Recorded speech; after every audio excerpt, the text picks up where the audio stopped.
एक के बदले एक शराब दे के हार गए केजरीवाल जी, और मोदी जी झालमुड़ी 10 रुपए की खा के चुनाव जीत गए। आप देखिए अगले एक साल में पश्चिम बंगाल में बड़ी मोटी दीवार बांग्लादेश की तरफ होगी, उसके ऊपर बिजली के तार होंगे और उन पर 440 वोल्ट का करंट चल रहा होगा। तो ना कांग्रेसी लड्डू बांट रहे हैं, और लड्डू इतने बांट रहे हैं राहुल गांधी तक लड्डू आ गए। उन्होंने पश्चिम बंगाल को हाईजैक कर लिया, तमिलनाडु को तो नहीं कर पाए, इस्तीफा उन्हें देना पड़ेगा। कल 7 तारीख का उनके पास टाइम है 5 बजे तक का। कल 7 तारीख को 5 बजे तक वो रांची से इस्तीफा देने पहुंच जाएं, नहीं तो को रांची से इस्तीफा देना पड़ेगा, और इसके बाद में वो नहीं देंगी।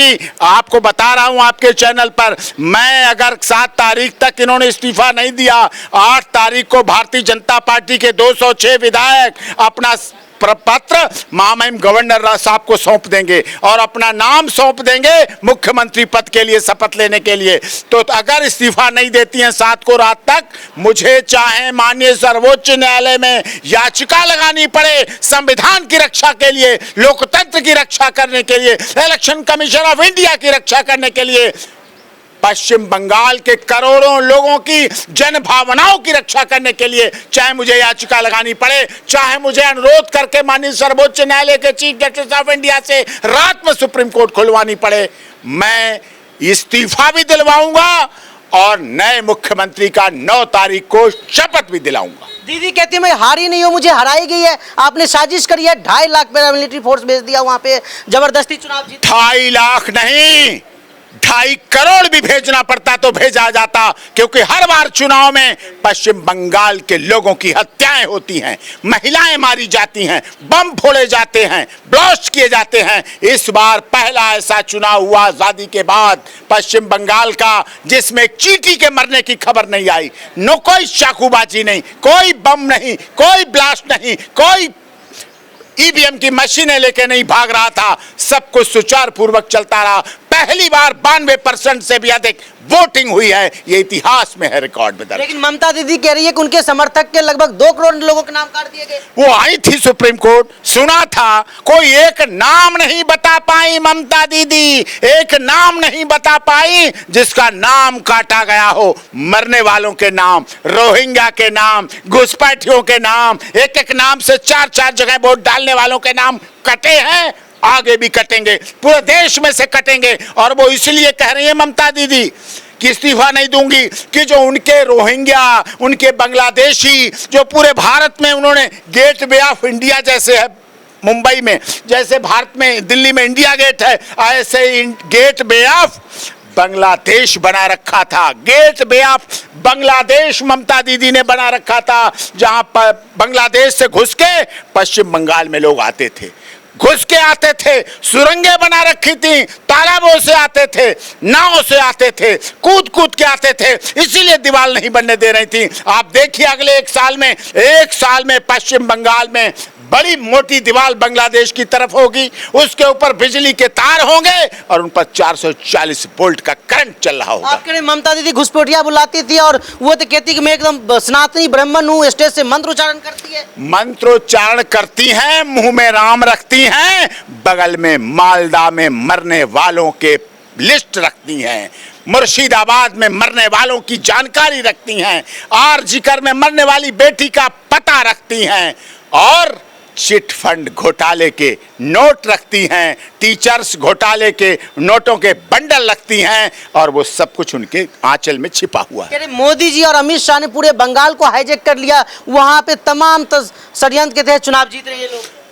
उन्होंने पश्चिम बंगाल को हाईजैक कर लिया, तमिलनाडु को तो नहीं कर पाए। तमिलनाडु नया खिलाड़ी, नया कलाकार, ना उस पे धनबल, ना उस पे जनबल, ना उस पे बाहुबल, ना उसकी पार्टी, ना उसका नेता, ना उसका कोई अभिनेता, ना उसके पास रुपया, ना उसके पास हीरोइन। तमिलनाडु वाला तो बन गया मुख्यमंत्री, वहां तो हाईजैक नहीं किया, केरल में तो हाईजैक नहीं किया, जहां जीत जाए 206 वहां हाईजैक, वहां मशीन खराब, वहां वोट खराब, वहां एसआईआर तो तमिलनाडु में भी हुई, एसआईआर तो केरल में भी हुई, एसआईआर तो पुदुचेरी में भी हुई, एसआईआर तो आसाम में भी हुई। आसाम जीते, पुदुचेरी जीते, वेस्ट बंगाल जीते, तमिलनाडु हारे।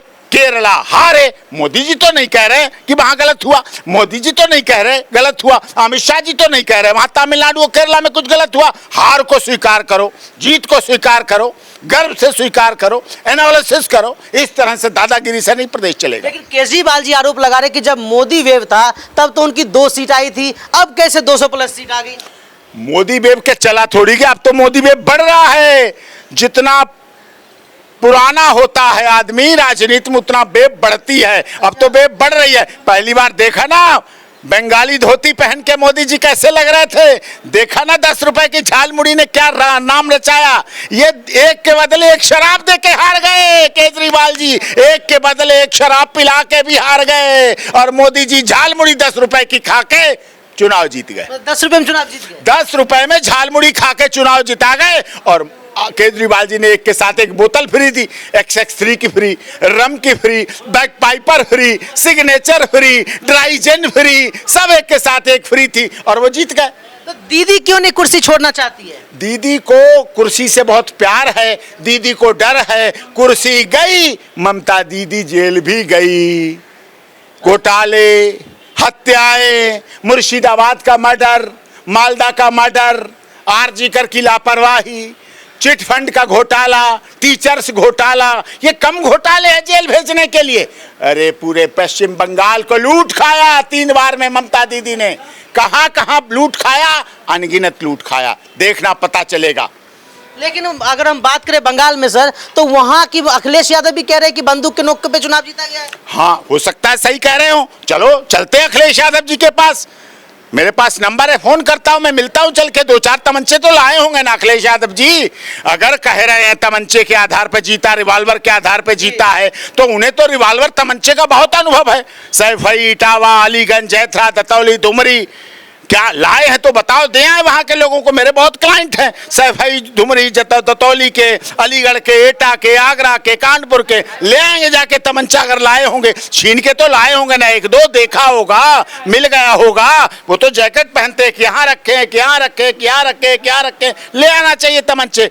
भाई साहब, जब अखिलेश यादव जी अपने मुख्यमंत्री निवास की टोंटियां ले जा सकते हैं, टोंटियां ले जा सकते हैं, तो फिर तमंचे तो जरूर ले आएंगे। तमंचे तो ज्यादा कीमती होते हैं, टोंटी तो कहीं हार्डवेयर पे मिल जाती है, तमंचा तो खेतों में बनता है, गन्ने के खेत में बनता है, कहाँ कहाँ बनता है। वो ले आते पश्चिम बंगाल से, अगर अच्छा बनाता तो। वकील साहब, आप तमंचा बांटने की बात करें, अराजकता नहीं फैलेगी?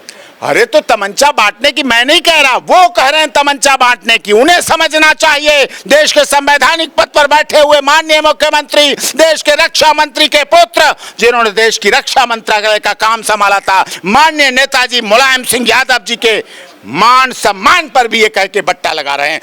नेताजी मुलायम सिंह कह के गए थे भरी सदन में कि मोदी जी उस समय दूसरी बार थे, अभी आप दूसरी बार तो प्रधानमंत्री बनोगे ही, अभी तो कई बार प्रधानमंत्री बनोगे। अपने पिता के सपनों को साकार करते हुए देख ले अखिलेश यादव जी, यही हमारी इच्छा थी। और मोदी जी से तो मुलायम सिंह यादव जी लखनऊ शपथ दिला रहे थे जब पहली बार योगी आदित्यनाथ जी को, तो ऐसे कान में कह के गए थे मोदी जी के मुलायम सिंह यादव नेताजी कि बच्चे को संभाले रहना, अपने बच्चा है। जेल नहीं गए अखिलेश यादव जी, इतनी बात की समर्थन करते हैं। वादा निभा रहे हैं मोदी? वादा निभाते हैं, वादा किया है तो वादा निभाएंगे। मोदी जी और अमित शाह से बड़ा वादा निभाने में कोई दूसरा व्यक्ति हो ही नहीं सकता। मोदी की गारंटी बिकती है, मोदी की गारंटी चलती है, मोदी की गारंटी ही चुनाव है, मोदी का गारंटी ही विकास है, मोदी का गारंटी ही विश्वास है। अभी तो सरकार भी नहीं बनी है बंगाल में, लेकिन TMC के दफ्तर पे हमले हो रहे हैं। TMC के दफ्तर पे हमले नहीं हो रहे। TMC के दफ्तर को TMC के कार्यकर्ताओं ने, TMC के पदाधिकारियों ने कांग्रेस के दफ्तर पे कब्जा कर रखा था। अच्छा। कांग्रेस का पुराना दफ्तर था जिसका नेहरू जी कभी उद्घाटन करके आए थे, इंदिरा जी जहां पहुंची थी, जहां राजीव गांधी जिस कार्यालय पे पहुंचे थे, उस कांग्रेस के कार्यालय पर TMC के पदाधिकारियों ने कब्जा कर रखा था। अभी कल कांग्रेस के पदाधिकारियों ने अपने उस कार्यालय पर से TMC के हटा दिए झंडे, अपना कार्यालय खोल लिया।